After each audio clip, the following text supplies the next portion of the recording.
누가복음 2장 40절부터 52절까지 말씀 함께 교독하겠습니다.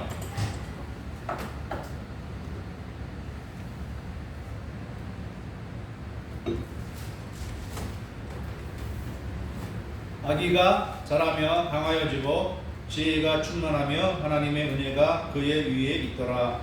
그의 부모가 해마다 6월절이 되면 예루살렘으로 가더니 예수께서 12살 되었을 때에 그들이 이 절기의 관례를 따라 올라갔다가 그 날들을 마치고 돌아갈 때에 아이 예수는 예루살렘에 머물렀더라. 그 부모는 이를 알지 못하고 동행 중에 있는 줄로 생각하고 하룻길을 간 후 친족과 아는 자 중에서 찾되 만나지 못하니 찾으면서 예루살렘에 돌아갔더니 사흘 후에 성전에서 만난즉 그가 선생들 중에 앉으사 그들에게 듣기도 하시며 묻기도 하시니 듣는 자가 그 지혜와 대답을 놀랍게 여기더라.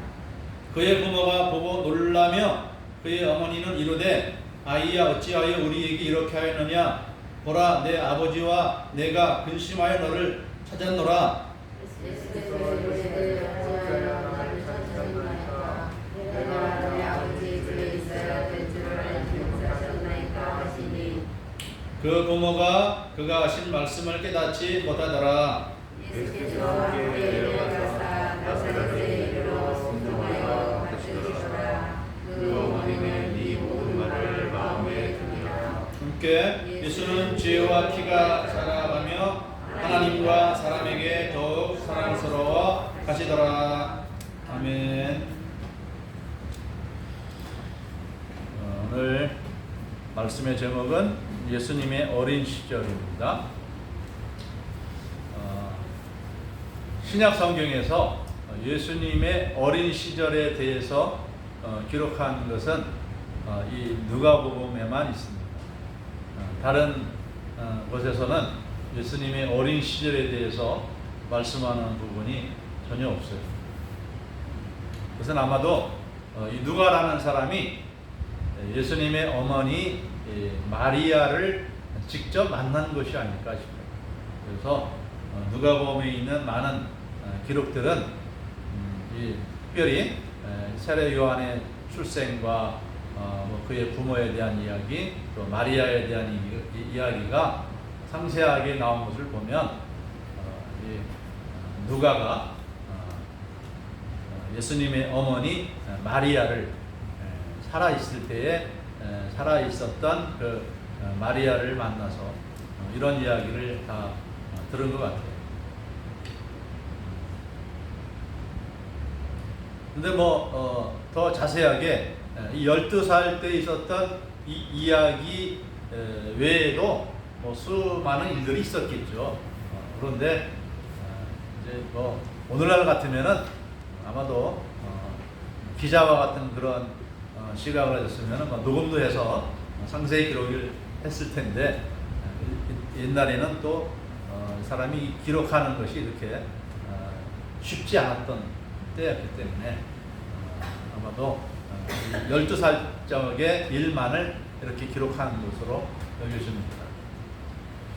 오늘 특별히 40절 말씀 보면은 예수님이 아기로서 이 세상에 오셨죠. 아기로 세상에 오신 것이죠. 갑자기 어느 날 성인으로 어른으로 30세의 청년으로 이 땅에 갑자기 딱 나타나신 것이 아니라 아기로 오신 거예요. 아기로 마리아의 이 뱃속을 통해서 아기로 이 땅에 태어나셨죠. 그래서 8일 만에 할례를 받으시고 예수라는 이름도 받으시고 그래서 이제 점점 자라며 강하여지고 지혜가 충만하며 하나님의 은혜가 그의 위에 있더라.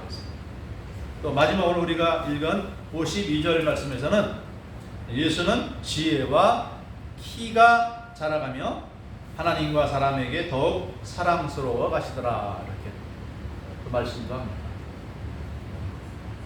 예수님의 성장 과정이 우리 사람들과 비슷했던 것 같아요. 우리 아이를 낳으신 우리 부모님 세대들은 그 자녀를 키울 때의 그 자녀의 사랑스러움을 다 기억하시죠. 아기가 태어나서 처음에는 뭐 응애응애하고 울기만 하고 전 먹다가 또 자고 먹다가 또 자고 그다음에 이제 뭐 뒹굴뒹굴 이제 굴러다니고 그다음에는 이제 뭐 눈 맞추고 엄마가 웃기도 하고 그러다가 이제 나중에 이제 어떻게 돌 때가 가까이 오면은 이제 또 아이가 가장 뭐 걷기 시작하고 그죠? 조금 있으면 이제 또 말도 한 마디 두 마디 또 배우고 아주 그때 참 사랑스러운 모습으로 점점 아이가 자라가죠. 말도 이제 말모니터에서 말도 배우고 신기한 것은 우리 아이들이 언어를 배우는 것을 보면은 한 뭐 2, 3년이면은 말을 다 배우잖아요.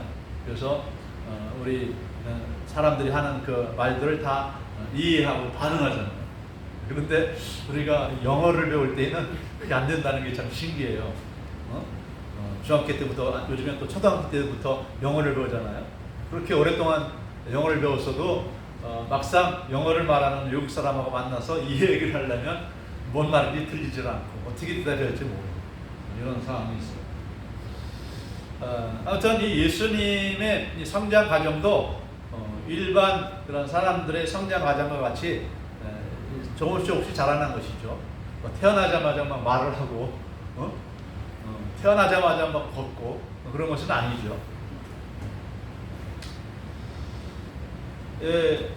뭐 송아지라든가 뭐 염소라든가 이런 동물들을 보면 그 새끼가 태어나자마자 조금 몇 시간 있으면 일어나서 뭐 걷고 하는 것을 보면 신기하잖아요. 근데 사람의 경우는 그렇지 않잖아요. 한 1년 정도 지나야 이제 겨우 걷기 시작하고 그런데 근데 예수님도 뭐 갑자기 막 성장하고 그런 것은 아닌 것 같아요.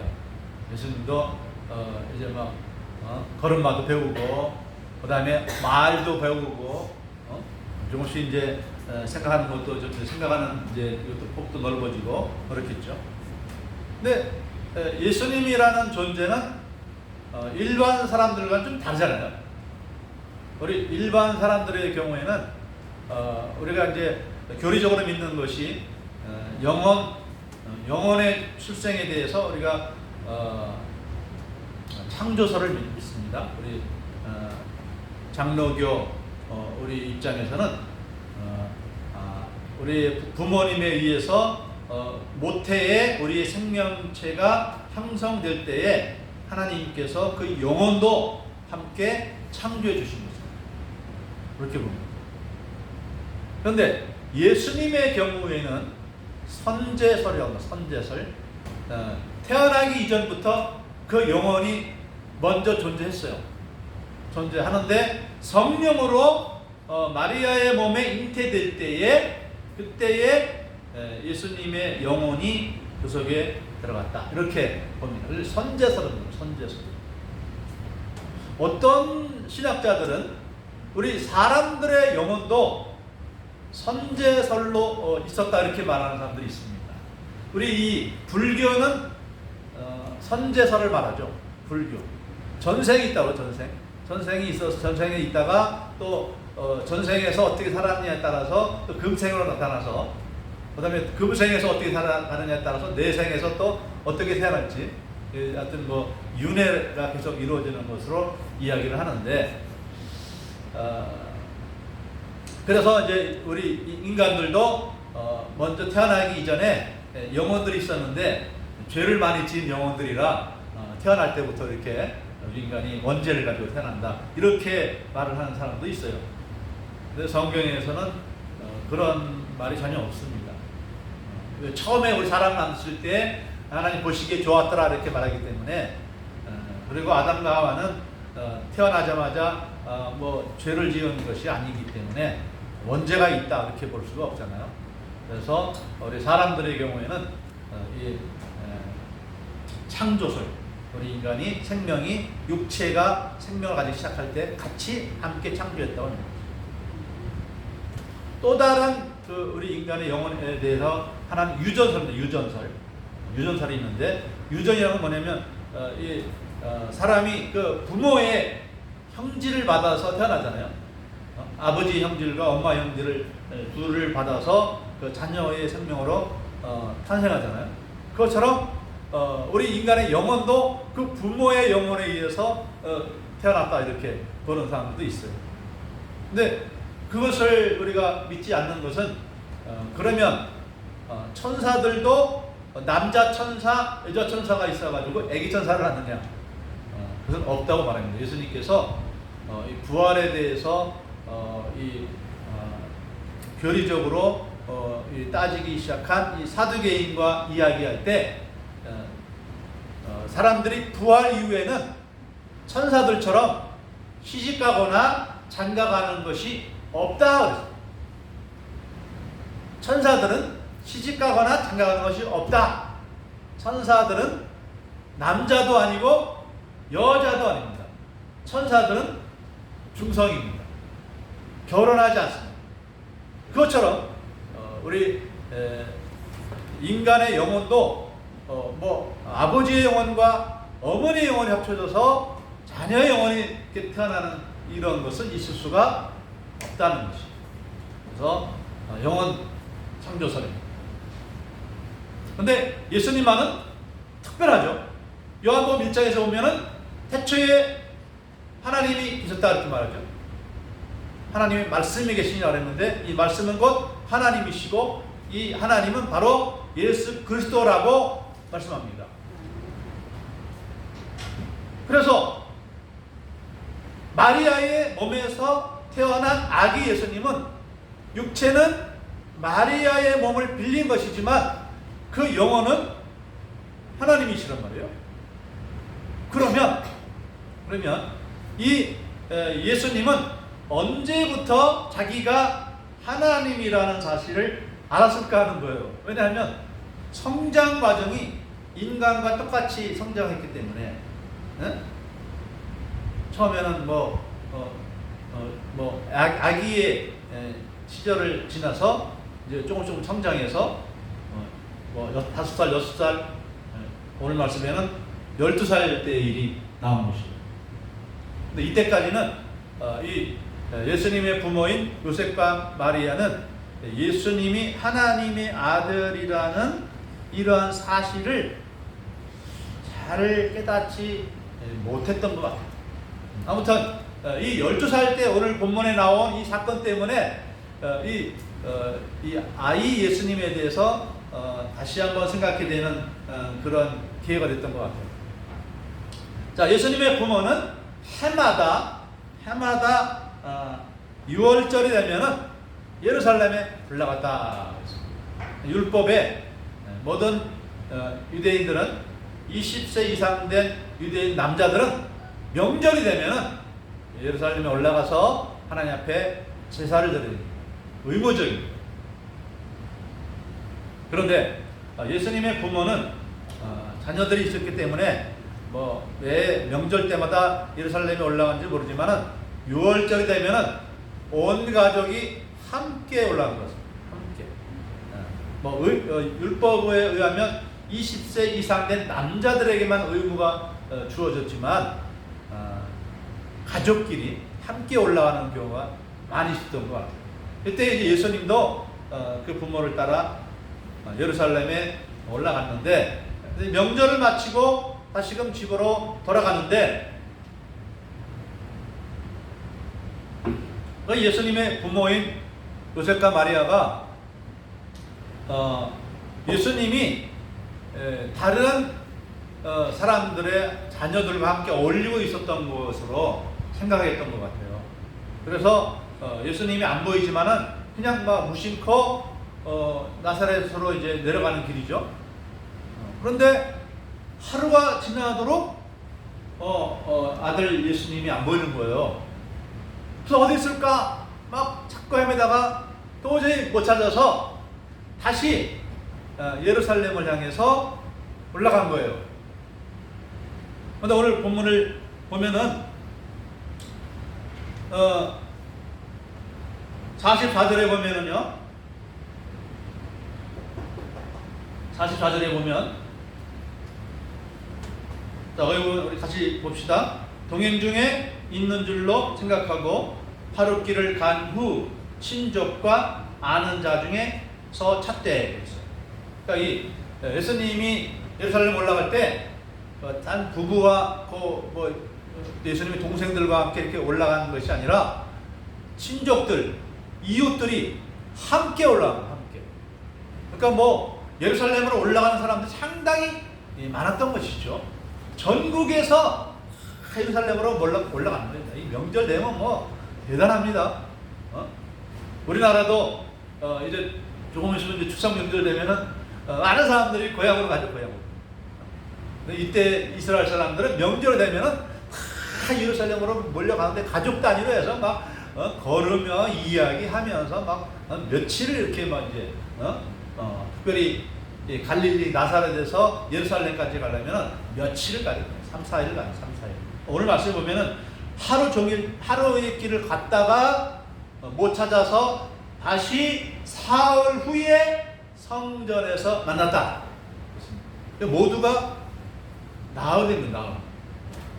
하루 길은 함께 내려가다가 못 찾은 거고, 사흘 길은 예수님을 다시 찾으러 예루살렘으로 올라간 거예요. 모두가 사흘이 되는 거예요. 나흘이 되는 거예요. 나흘을 동안 이 어린 12살짜리 소년이 부모를 잃어버렸으니 보통의 경우는 어떻게 됐겠습니까? 어디서 잠을 잤겠으며 어떻게 밥을 먹었겠어요? 우리 현우가 지금 10살이죠? 여기 있는 이제 예수님은 12살인데 아마 만으로 12살 치면은 우리나라로서는 6학년 정도 나이 될 거라고 생각해요. 6학년짜리가 지금 이제 부모를 잃어버리고 고아가 됐어요. 고아? 미아가 됐죠. 미아가 된 거예요. 미아가. 그러면 이렇게 이런 상황에 놓여져 있으면은 좀 황당하겠죠. 이 아이가 어떻게 견뎠을까? 그래서 사흘 만에 예루살렘 성전에 가봤더니 사람들이 많이 모여 있어서 그곳에 가보니까 그곳에 예수님이 그 랍비들하고 같이 앉아서 주거니 받거니 이야기를 나누고 있는 거예요. 이 랍비라고 하면은 성경 선생들을 말합니다. 율법 학자들을 말합니다. 그런데 어떻게 이 소년 12살짜리 예수님이 그 랍비들과 함께 어울려 앉아 있는지, 어떻게 대화를 나누고 있는지 오늘 말씀에 보면 어떻게 되어 있습니까? 그들에게, 46절에 있죠. 그들에게 듣기도 하시며 묻기도 하시니 듣는 자가 다 그 지혜와 대답을 놀랍게 여기더라. 그렇습니다. 12살짜리 우리나라면 12살. 하여튼 이 소년이 아주 머리도 희끗희끗하고 수염도 나고 하여튼 그 율법의 학자들과 함께 이야기를 하는데 뭔가 대화 소진이 되니까 얘기를 하죠. 비록 나이는 12살이지만은 그 지식과 그 지혜가 이 랍비들 못지않기 때문에 그들과 함께 앉아서 대화를 나눈 것이죠. 만약에 성인이었다면 그렇게 놀라운 일도 아니에요. 근데 겨우 12살밖에 안 되는 소년이 머리 희끗희끗한 랍비들과 함께 앉아서 서로 대화를 나누는데 랍비들도 놀라고 그 모습을 보면서 주변의 사람들도 구경하는 거예요. 야, 12살밖에 안 되는 그 소년이 저렇게 어떻게 지혜롭게 말할 수 있을까? 근데 이 나사렛이라는 동네는 이렇게 율법 학교가 있고 이렇게 우리나라처럼 유치원이 있고 초등학교가 있고 이런 시대가 아니었어요. 언제 예수님이 성경을 배우고 공부를 했는지 예수님은 학력이 없습니다. 학력이 없어. 초등학교도 안 다닌 그런 학력이 없는 사람입니다. 그래서 예수님의 부모도 깜짝 놀랐지만은 자기 아들을 찾았으니까 예수님에 대해서 말합니다. 뭐라고 말합니까? 48절에 그의 부모가 보고 놀라며 그의 어머니는 이르되 아이야 어찌하여 우리에게 이렇게 하였느냐 보라 내 아버지와 내가 근심하여 너를 찾았노라. 사실 누가 잘못한 거죠? 부모가 잘못한 거죠. 아니 자기 아들을 잘 챙겨서 데리고 내려가야 되는데 잊어버리고 나중에 와서 하는 말이 네가 왜 그러느냐? 우리가 너 아빠와 엄마가 널 찾느라고 얼마나 고생했는지 아느냐? 이런 말 하는 거예요. 너 괜찮았느냐? 이렇게 물어봐야 되는데. 아무튼 예수님 탓을 하는 이 마리아의 이 말에 대해서 예수님의 대답이 참 놀랍습니다. 뭐라고 대답하죠? 49절을 함께 읽어보겠습니다. 시작. 예수께서 이르시되 어찌하여 나를 찾으셨나이까? 내가 내 아버지 집에 있어야 될 줄을 알지 못하셨나이까? 시니. 아버지 집이 어디죠? 예수님 아버지 집이 어디예요? 나사렛이죠? 나사렛이 아버지 집인데 갑자기 이 소년 예수님이 하시는 말씀이 왜 나를 찾으셨습니까? 내가 아버지 집에 있는데 왜 찾아요? 아들이 아버지 집에 있는데 왜 찾죠? 이런 얘기. 이때 이 부모가 얘가 무슨 말을 하는지 알지 못하더라 그랬습니다. 그 부모가 그가 하신 말씀을 깨닫지 못하더라. 마리아도 이 말이 무슨 말인지 몰랐을 거예요.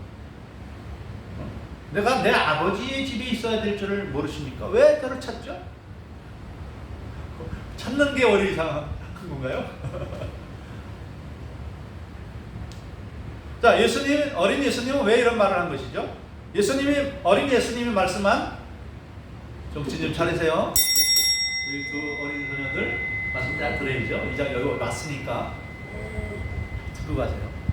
그냥 자다 가면은 여기 온 보람이 없잖아요. 헌금도 냈는데. 자, 예수님 말하는 내 아버지 집이라는 것이 바로 어디를 말합니까? 우리가 요한복음에서 보면은 예수님이 왜 이런 말씀을 했는지를 우리가 알 수 있습니다. 요한복음 2장 16절에서 보면은 예수님이 성전에 들어가셨을 때에 그곳에서 장사하는 사람도 있었어요. 양을 팔고 비둘기를 파고 돈 바꾸는 사람도 있었어요. 그래서 예수님이 그런 이 노끈으로 채찍을 만들어서 양들을 내쫓고 비둘기 날려보내고 돈 바꾸는 사람들의 상을 얻고 막 이렇게 하면서 나가라고. 이것을 여기서 가져가라. 내 아버지의 집으로 장사하는 집을 만들지 말라고 그랬어요. 성전을 가리키는 말이죠. 성전이 누구의 집이다? 하나님 아버지의 집이다. 하나님 아버지의 집이다. 아버지의 집.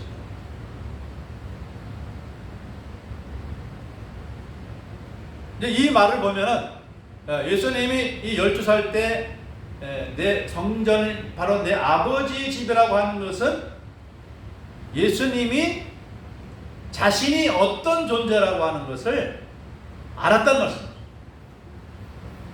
12살 소년이지만 내가 하나님의 아들이라고 하는 것을 알았다는 얘기예요. 그래서 의문이 생기죠.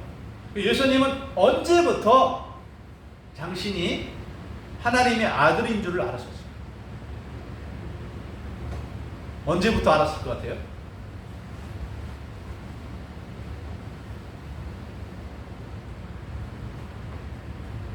예수님이 아기 때부터 알았을까? 아니면 뱃속에서부터 알았을까? 아니면 한 9살에 10살 때부터 알았을까? 그런데 오늘 우리가 40절에 말하면 아기가 자라며 강하여지고 지혜가 충만하며 그랬어요. 52절에서는 예수는 지혜와 키가 자라가며 하나님과 사람에게 더욱 사랑스러워 가시더라 이렇게 말했죠. 52절에서 점점 자라가면서 아이답게 보통 사람들의 아이답게 성장하셨다 이런 말이에요. 그러면은 아이 때는 하나님 예수님이 하나님의 아들이지만은 영혼은 하나님의 아들이지만은 자신이 하나님의 아들이라는 사실을 혹시 모르지 않았을까 이렇게 여겨지기도 해요. 그죠? 알았으면 좀 어떻게 했어요? 뱃속에서부터 만약에 예수님이 알았다. 자기가 하나님의 아들인지 알았다. 그럼 태어나는 순간 태어나서 마구간에서 눕혀졌던 거 다 그렇게 기억하고 있을까? 어떤 의구점입니다. 성경에 해답이 거기에 대한 언급이 없기 때문에 저도 어떻게 말할 수는 없어요. 상상만 할 뿐이죠. 그런데 오늘 성경에 기록된 것을 보면 적어도 12살 때부터는 이때부터는 예수님이 자기가 하나님의 아들이라는 사실을 분명히 알고 있었다. 자, 그런데 그 이후로도 예수님이 어떻게 살았느냐 그것에 대해서도 오늘 말씀에서 간단하게 말씀을 합니다. 어떻게 말씀합니까? 51절 함께 읽어보겠습니다. 예수께서 함께 내려가사 나사렛에 이르러 순종하여 받드시더라. 이 말은 무슨 말입니까?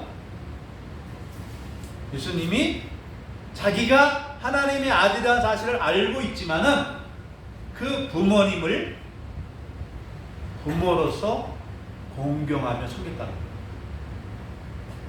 내가 비록 12살짜리 소년이지만 난 하나님의 아들이야. 하나님의 아들이 안다는 사실은 무엇입니까? 하나님의 아들의 능력도 있다는 말이죠. 지혜와 능력이 있어요. 예수님은 어떤 능력이 있어요? 천지 만물을 창조하신 창조주 하나님의 능력과 지혜예요. 다른 아이들보다 조금 더 초능력이 있다 이 정도가 아닙니다. 창조주의 그러한 능력을 가지신 분. 그런데 사람으로 태어나셨기 때문에 사람의 수준에 맞춰서 생활하시는 거예요. 12살 수준에 맞춰서 12살짜리 같이 어울려 놀았겠죠. 그죠? 이 12살이지 뭐 30살은 아니잖아요. 비록 하나님의 아들인 걸 알고 있어도. 근데 이게 참 놀라운 거죠. 어떻게 보면 놀라운 거예요. 12살, 몸은 12살이지만 하나님의 아들이에요. 그 지혜와 능력이 뭐 랍비들보다 더 뛰어난. 그럴 수밖에 없죠. 창조주인데. 박사들보다 더 뛰어난. 그런데 자기 육체의 나이 또래와 같이 어울리면서 또 부모가 되는 그 요셉과 마리아에게 효도하면서 순종하면서 그렇게 살아간다는 것이 얼마나 어려운 일이었습니다.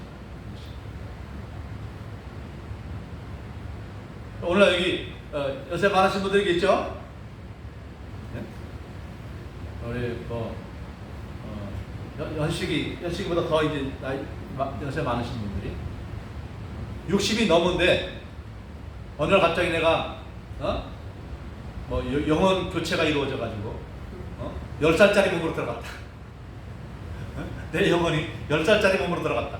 우리 현우와 같이 그런 어린 나이에 소년의 몸으로 내가 들어갔다. 그러면 어떻게 되죠? 육체는 소년이지만 그 영혼은 뭐예요? 60이 넘은 사람이겠죠. 그러면 어떻게 되겠어요? 비록 육체는 어려도 그 입에서는 60 넘은 사람의 수준의 지식과 지혜와 이런 막 나오겠죠. 그렇죠? 가끔 이제 그런 영화들이 가끔 있잖아요. 그런 이제 이상한 영혼이 서로 바뀌어가지고 뭐 남자와 여자가 바뀌기도 하고 뭐 이런 상상의 드라마가 가끔 있잖아요. 이제 그런 식으로 우리가 생각해 보면 되겠죠. 12살짜리 꼬마인데 하나님 아들이에요. 전능하신 하나님. 그런데 그 하나님이 똑같은 어린아이 수준으로 생활하고 있어요. 부모님을 모시면서 순종하면서 심부름 시키면 알았어요 엄마, 알았어요 아빠 그래서 심부름 그냥 뭐 엄마 아빠 뜻이 대하고 명절이 되면 우리나라처럼 우리나라 구정때가 되면은 부모님 앞에 다 엎드려서 크게 절하면서 또 하는데 뭐 혹시 그런 것도 하지 않았을까 싶기도 해요. 그러나 예수님이 이제 이 세상에 나오실 때에는 몇 살쯤 됐다고 그랬죠? 약 30살쯤 됐다고 그랬어요. 30살쯤 되었는데, 그러니까 이 12살부터 30살 때까지는 이렇게 사신 거예요. 부모님께 효도하면서. 그리고 그 아버지 요셉이 일찍 돌아가셨는지 청년 요셉이 청년 예수님이 이 세상에 나오시기 전까지 무슨 일을 했느냐? 목수 일을 했어요. 나사렛 목수 출신 예수님.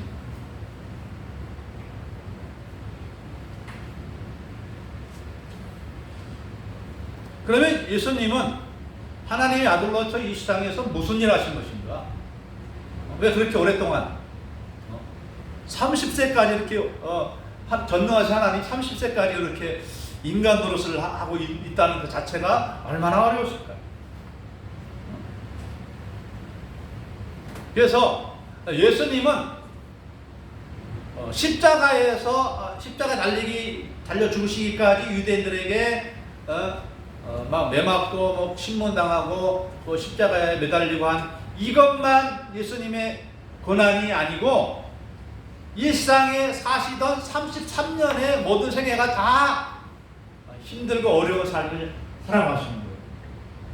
우리 인간과 똑같은 삶을 살아가시는 거예요. 그래서 예수님은 하나님이시지만 인간으로서의 33년 동안을 사셨기 때문에 우리 인간의 생각과 마음을 누구보다도 더 잘 아신다는 거예요. 하나님은 하나님이니까 제사장 모르죠. 이렇게 우리 상상할 수 있잖아요. 하나님의 죄에 대해서 얼마나 아시겠어요. 근데 예수님도 어린 아이의 시절을 지나갔고 청소년의 시절을 지나갔고 청년의 시절을 다 겪으신 예수님이에요. 우리 인간들의 저와 여러분의 형편과 사정을 직접 몸으로 경험해서 아시는 분이에요. 잘 아시는 분이에요. 어떤 고민을 다 주님 앞에 털어놓아도 우리 예수님은 다 해결해 주실 수 있는 그런 예수님이십니다. 그래서 히브리서 4장 15절에서 이렇게 말씀했어요. 우리에게 있는 대제사장은 우리의 연약함을 동정하지 못하실 이가 아니요 모든 일에 우리와 똑같이 시험을 받으시로되 죄는 없으시니라. 우리가 똑같이 성장하면서 시험받고 시련도 당하고 고난도 당하고 우리 인간의 이 참 처절한 모습들을 같이 살면서 경험해 보신 분이기 때문에 저와 여러분의 사정을 잘 아시는 예수님이시죠. 왜 33년 동안 이 세상에 전능하신 하나님이 인간으로 사셨느냐? 우리들을 아시기 위해서. 우리들을 아시기 위해서. 그리고 우리들과 똑같이 되심으로 우리의 모든 이 문제, 우리의 모든 이 불행한 일들, 슬픈 일들, 이 죽음까지도 다 해결해 주시기 위해서 우리 인간의 모든 죄의 짐을 당신의 몸에 다 짊어지고 속죄의 증언이 되어 주시기 위해서 이런 삶을 살아가십니다. 우리는 우리를 위해서 우리처럼 낮아지신 하나님의 아들, 하나님이신 이 예수님을 생각할 때마다 감사와 영광을 돌려야 할 것입니다. 그리고 우리도 예수님을 따르는 자로서 우리가 비록 하나님의 자녀이고 또 구원받은 영생 얻은 사람들이지만은 우리 자신을 겸손히 낮추어서 주님처럼 겸손히 낮추어서 우리 부모에게 효도하고 우리 이웃을 사랑하면서 섬기면서 그렇게 살아가는 여러분 되시기를 주님의 이름으로 축복합니다. 기도드리겠습니다. 사랑의 하나님, 자비로우신 주님, 전능하신 하나님이 아기가 되시고 어린아이가 되셔서 당신 자신이 전능하신 하나님이심에도 불구하고 아이의 수준으로, 어린이의 수준으로, 청소년의 수준으로 다 거기에 맞춰서 사시는 그 삶이 얼마나 힘들고 어려운 삶이었겠사옵나이까. 자신을 높이지 아니하고 겸손히 낮추어서 이 세상에서 30년을 살았사온데 우리 주님의 겸손을 저희들이 배우게 하여 주시옵소서. 이 주님의 겸손한 삶을 우리가 생각하면서 결코 교만해지지 아니하도록 도와주시옵소서. 하나님을 섬기며 우리 부모님을 섬기며 또한 우리 이웃을 섬기며 겸손히 살아가는 그러한 저희들 되도록 도와주시옵소서. 하나님 말씀에, 주님 말씀에 복종하며 순종하며 살아가는 그런 저희들 다 되게 하여 주시옵소서. 그래야므로 말미암아 주님께서 영광을 얻으신 것처럼 우리도 하나님 앞에 섰을 때 잘했다 칭찬받고 상받는 영광받는 저희들 다 되게 하여 주시옵소서. 감사드리오며 예수님의 이름으로 기도드리옵나이다. 아멘.